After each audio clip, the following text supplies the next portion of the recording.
할렐루야, 사랑하는 우리 제1의 가족 여러분, 2022년 1월 첫 가정예배로 하나님 앞에 나아갑니다.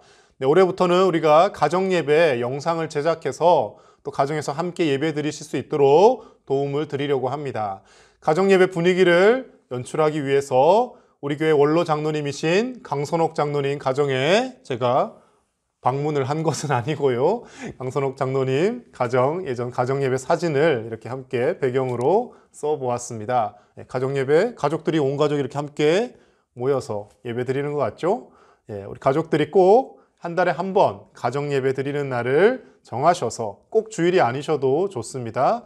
가족들이 다 모여서 함께 잠깐이라도 말씀 나누고 찬양하고 기도하는 이 시간을 가졌으면 좋겠습니다. 자, 우리 다 함께 사도신경으로 하나님께 신앙 고백을 드리겠습니다. 나는 전능하신 아버지 하나님, 천지의 창조주를 믿습니다. 나는 그의 유일하신 아들, 우리 주 예수 그리스도를 믿습니다. 그는 성령으로 잉태되어 동정녀 마리아에게서 나시고 본디오 빌라도에게 고난을 받아 십자가에 못 박혀 죽으시고 장사된 지 사흘 만에 죽은 자 가운데서 다시 살아나셨으며 하늘에 오르시어 전능하신 아버지 하나님 우편에 앉아 계시다가 거기로부터 살아있는 자와 죽은 자를 심판하러 오십니다. 나는 성령을 믿으며 거룩한 공교회와 성도의 교제와 죄를 용서받는 것과 몸의 부활과 영생을 믿습니다. 아멘. 네, 우리 찬송가 191장으로 온 가족이 함께 기쁘게 찬양하겠습니다. 내가 매일 기쁘게 순례의 길 행함은 주의 팔이 나를 안보함이요. 내가 주의 큰 복을 받는 참된 비결은 주의 영이 함께함이라. 성령이 계시네, 할렐루야 함께하시네. 좁은 길을 걸으며 밤낮 기뻐하는 것 주의 영이 함께함이라. 전에 죄에 빠져서 평안함이 없을 때 예수 십자가의 공로 힘입어 그 발 아래 엎드려 참된 평화 얻음은 주의 영이 함께함이라. 성령이 계시네, 할렐루야 함께하시네. 좁은 길을 걸으며 밤낮 기뻐하는 것 주의 영이 함께함이라. 나와 동행하시고 모든 염려하시니 나는 숲의 새와 같이 기쁘다. 내가 기쁜 마음으로 주의 뜻을 행함은 주의 영이 함께함이라. 성령이 계시네, 할렐루야 함께하시네. 좁은 길을 걸으며 밤낮 기뻐하는 것 주의 영이 함께함이라. 세상 모든 욕망과 나의 모든 정욕은 십자가에 이미 못을 박았네. 어두운 밤이 지나고 무거운 짐 벗으니 주의 영이 함께함이라. 성령이 계시네, 할렐루야 함께하시네. 좁은 길을 걸으며 밤낮 기뻐하는 것 주의 영이 함께함이라.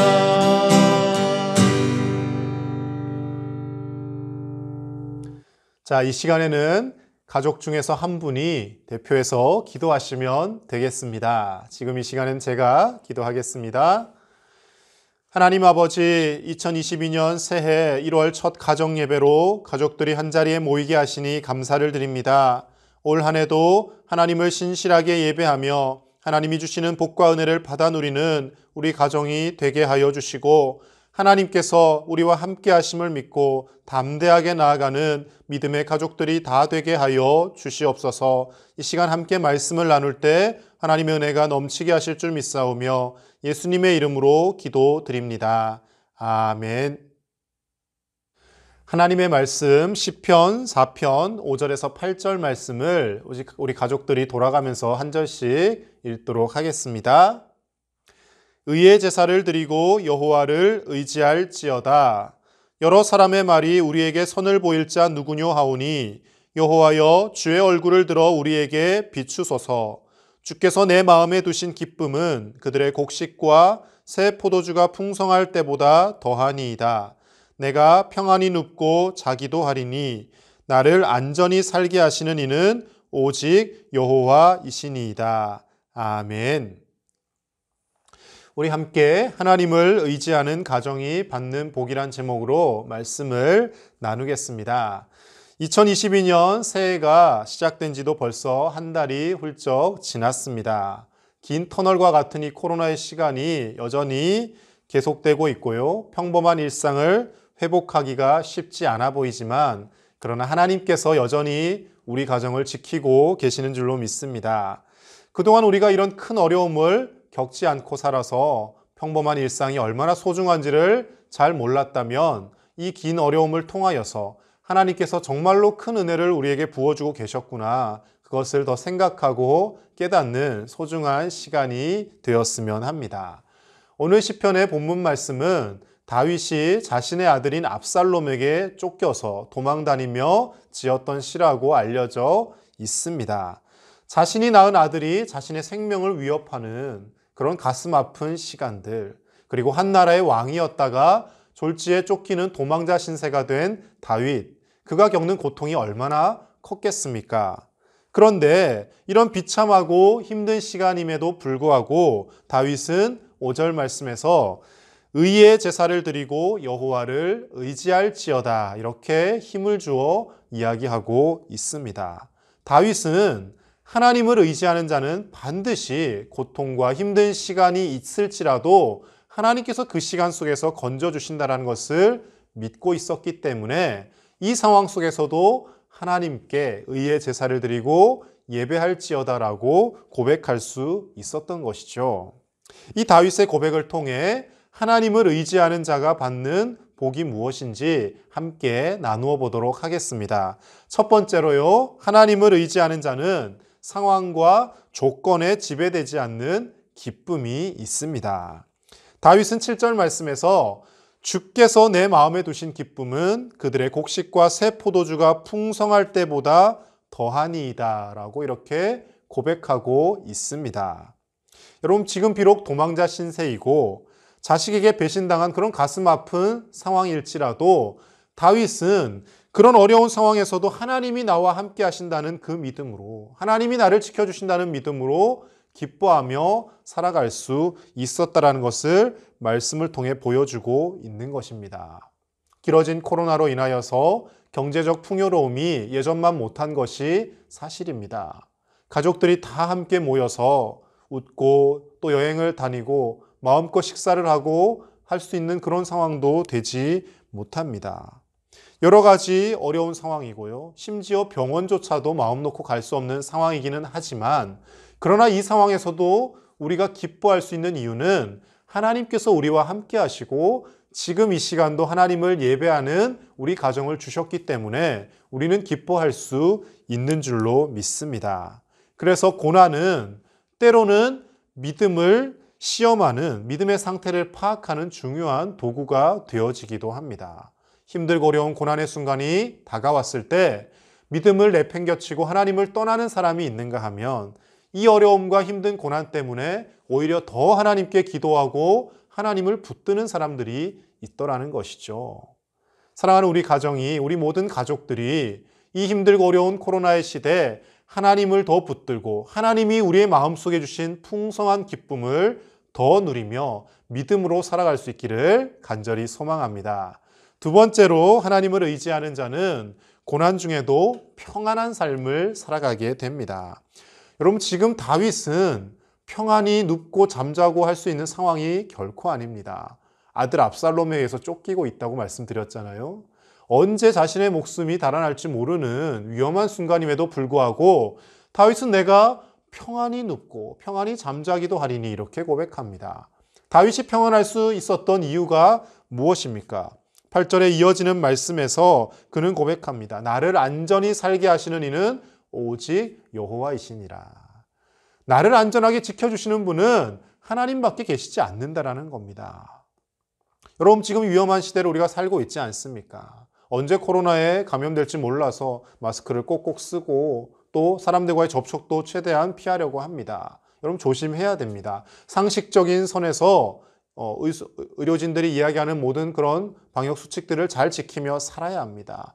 그러나 한번 돌이켜 생각해 보면 인류의 오랜 역사 가운데 이런 큰 전염병이라든지 자연재해라든지 고난은 언제든 있어 왔습니다. 그것을 하나하나 다 계산하고 따지며 살다 보면 집 밖으로 한 발자국도 내디딜 수가 없습니다. 집에만 갇혀 있어야 합니다. 아니, 심지어 집에 있을 때에도 이 집이 언제 무너질까? 요즘 아파트도 막 무너지고 하지 않습니까? 이 집이 언제 무너질지 불안해서 하루 한날 한시도 불안해하지 않을 수가 없다라는 것이죠. 하지만 다윗과 같이 하나님이 우리를 안전하게 지키실 것이다 라고 믿고 고백한다면, 하나님이 우리 가정을 지켜주신다라고 믿음으로 고백한다면 우리는 어떤 상황에서도 평안함을 누리며 살아갈 수 있게 되는 줄로 믿습니다. 예수님께서는 우리에게 요한복음 14장 27절에서 이렇게 말씀하십니다. 나의 평안을 너희에게 주노라. 내가 너희에게 주는 것은 세상이 주는 것과 같지 않다라고 말씀하십니다.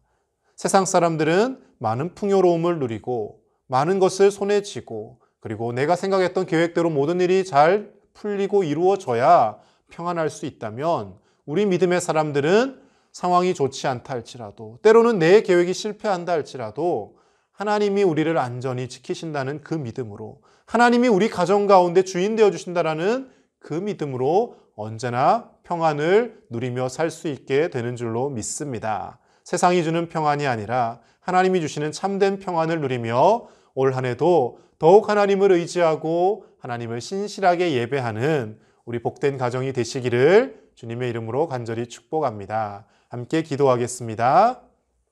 하나님 아버지, 2022년 올 한 해도 우리 가정이 하나님을 의지함으로 인하여 어떠한 상황과 조건에서도 감사와 기쁨을 잃지 않게 하여 주시고 주님이 주시는 참된 평안을 누리며 살아가게 하여 주시옵소서. 감사를 드리며 예수님의 이름으로 기도드립니다. 아멘.